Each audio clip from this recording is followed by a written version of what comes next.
All right, so I'm going to talk about just another thing that we talked about in our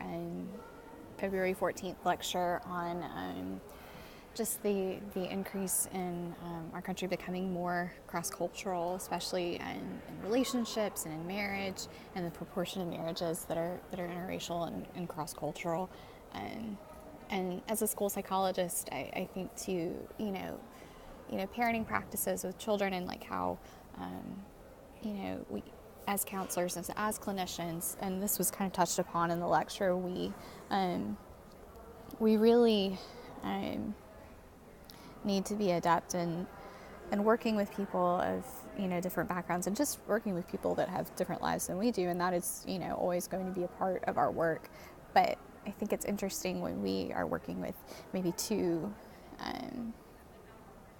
spouses or two parents that might have totally different views on child rearing and may have like totally different backgrounds that that might make it, they can make it work together, but like we talked about, they may have difficulty like interacting with extended families, which I think is really interesting when you think about just the kind of child rearing and the kind of culture that they want to create with their own families versus the families that they come from. And I think that happens in all marriages and stuff, but I think it's a little bit more pronounced when you have maybe two individuals that are from two, have families from different countries or from, different ethnicities, different parts of the country, which I think is also something to think about. But and I don't know if we'll talk about this in class, but just thinking about children in these households, like how does that shape their view of the world, and how does that shape the way they see their identity, and the way that they're parented, and I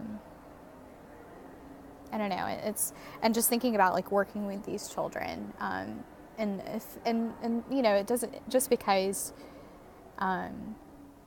two spouses or two parents are from drastically different cultures does not mean that there's going to automatically be places of persistent conflict. But I think, what if a child is,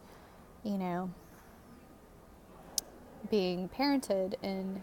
ways that might not always be consistent because maybe parents have different views on how the child should be raised, different expectations. And I think that comes with, any parenting, co-parenting relationship.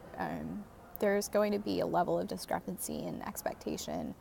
But I don't know. I think it's harder when maybe family backgrounds are drastically different, and there are certain things that may not be aligned in different ways. I don't know. It just makes me wonder, like how those children navigate that, especially as a school psychologist, and dealing with how children learn and their academic outcomes. Like, what about families that have parents,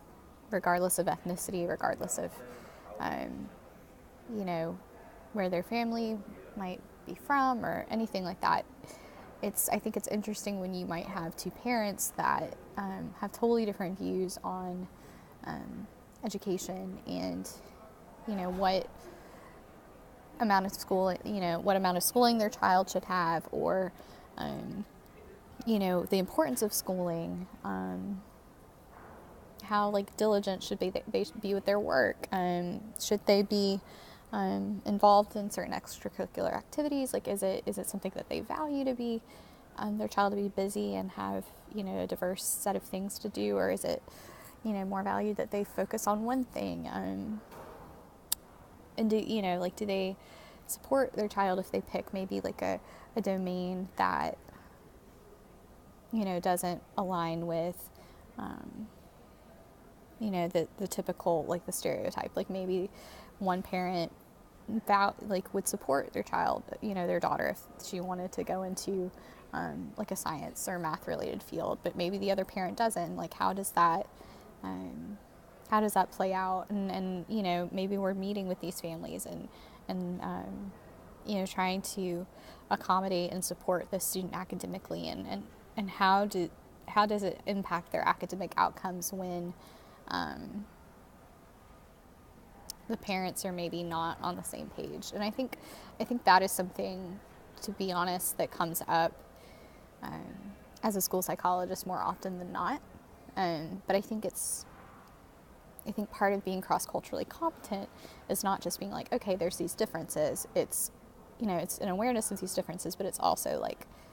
understanding the nuances of those differences, and being able to ask intentionally, and information gather intentionally, and find ways to perhaps bridge those differences for those parents and those families, or find things that meet both in the middle, maybe somehow. So yeah, I don't know exactly what that would look like, but I feel like it's something that's very pertinent to working with families, and and supporting students. There's definitely an art to working with different perspectives that you have with parents or with guardians that are raising a child. But thanks.